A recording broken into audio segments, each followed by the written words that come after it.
ବହୁତ ଦିନ ତଳର କଥା। ପୁରୁଣା ଚାଇନାରେ ନର୍ଥ ପ୍ରବେଶରେ 3ଟି ମଙ୍କ ବା ଭିକ୍ଷୁ ରହୁଥିଲେ। ତାଙ୍କର ନାମ କାହାକୁ ବି ଜଣା ନଥିଲା, କାହିଁକିନା ସେମାନେ ତାଙ୍କ ବିଷୟରେ କାହାକୁ କୁହନ୍ତି ନାହିଁ। ସେ 3 ଜଣଙ୍କୁ ଯାହା ପଚାରିଲେ କିଛି ବି କହନ୍ତି ନାହିଁ। ଚୀନରେ ତାଙ୍କୁ ହସୁଥିବା 3ଟି ମଙ୍କ ବା ଭିକ୍ଷୁ ଭାବରେ ଜଣାଯାଉଥିଲା।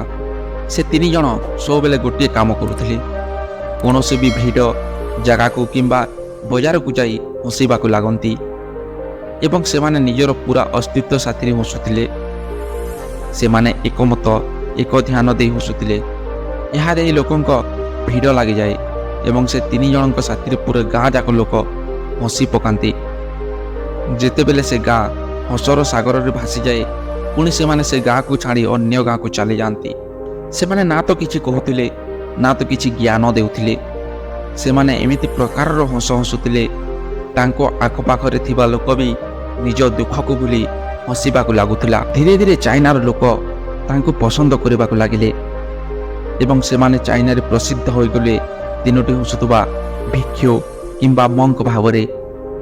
ତାଙ୍କ ପୂର୍ବରୁ କିମ୍ବା ତାଙ୍କ ପରେ କେହି ବି ଏମିତି ପ୍ରଚାର କରିଲେ ନାହିଁ କି ଜୀବନ ଖାଲି ଗୋଟିଏ ହସି ହେବା କଥା। ସେ 3 ମଙ୍କ ବିଶେଷ ରୂପରେ କାହା ଉପରେ ହସୁନଥିଲେ। ସେମାନେ ଏଥିପାଇଁ ହସୁଥିଲେ କି ସେମାନେ ଏହି ବ୍ରହ୍ମାଣ୍ଡର ମଜାକକୁ ଜାଣି ଯାଇଥିଲେ, ଯେମିତିକି ସେମାନେ ଭଗବାନର ମଜାକକୁ ଜାଣି ଯାଇଥିଲେ ଏବଂ ସେମାନେ ବିନା କିଛି କହି ପୁରା ଚାଇନାରେ ଆନନ୍ଦ ଭରିଥିଲେ, ଯାହାକି ପ୍ରଥମେ କେହି କରିନଥିଲେ। ଲୋକେ ତାଙ୍କ ନାମ ପଚାରିବାକୁ ଗଲେ ସେମାନେ ଖାଲି ହସି ଦିଅନ୍ତି। ସେଥିପାଇଁ ତାଙ୍କ ନାମ ହେଲା 3ଟି ହସୁଥିବା ବିଚ୍ଛୁ କିମ୍ବା 3 ଲାଫିଂ ମଙ୍କ। ପୁରା ଚାଇନାର ଗାଁ ଗାଁ ବୁଲି ହସୁଥିବା ଏହି 3 ଜଣ ଧୀରେ ଧୀରେ ସମୟ ସାଥିରେ ବୃଦ୍ଧ ହେବାକୁ ଲାଗିଲେ ଏବଂ ଗୋଟିଏ ଦିନ ଏକ ଗ୍ରାମରେ ଥିବା ସମାଜରେ 3ଙ୍କ ମଧ୍ୟରୁ ଗୋଟିଏ ମଙ୍କ ମୃତ୍ୟୁ ଘଟିଗଲା ଏବଂ ପୁରା ଗ୍ରାମ ଦୁଃଖରେ ଭାସିଗଲା। କିନ୍ତୁ ଲୋକ ଏହା ଦେଖିବାକୁ ଉତ୍ସୁକ ଥାନ୍ତି କି 3ଟି ଯାକ ହସୁଥିଲେ, କିନ୍ତୁ ଗୋଟିଏରେ ମୃତ୍ୟୁ ହେବା ପରେ ସେ 2 ଜଣ କେମିତି କାନ୍ଦିବେ, ଏହା ଦେଖିବା ପାଇଁ ପୁରା ଗାଁ ଲୋକ ଜମା ହୋଇଯାଆନ୍ତି। କିଛି ସମୟ ପରେ ସେ 2 ଜଣ ସେ ମୃତକର ପାଖକୁ ଆସି ଜୋର ଜୋର ହସିବାକୁ ଲାଗିଲେ, ଯେମିତିକି ସେ ପ୍ରଥମେ କେବେ ହସି ନଥିଲେ, ସେତେ ଜୋରରେ ହସିଲେ।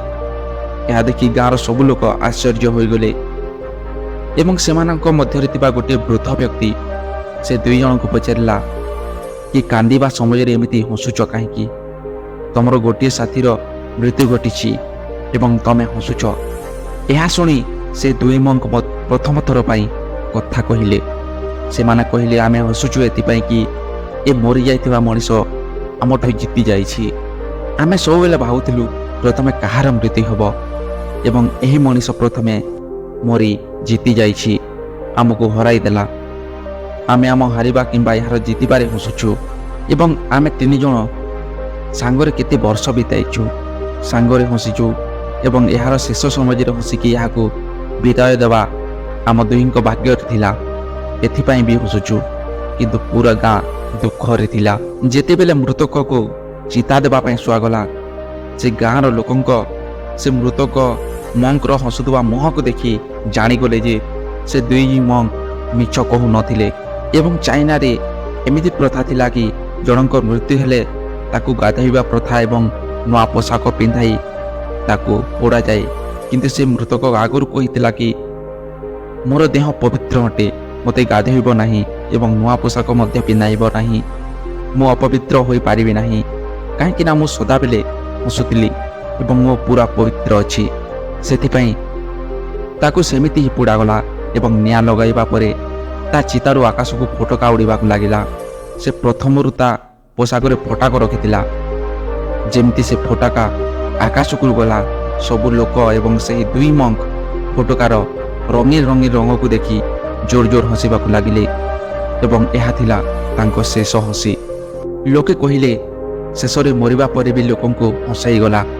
ସେ ମଙ୍କର ଚିତା ସମାପ୍ତ ପରେ ସେ 2 ମଙ୍କ କିମ୍ବା ଭିକ୍ଷୁ ସେ ଗାଁକୁ ବିଦାୟ ନେଇ ଅନ୍ୟ ଗ୍ରାମକୁ ଚାଲିଗଲେ।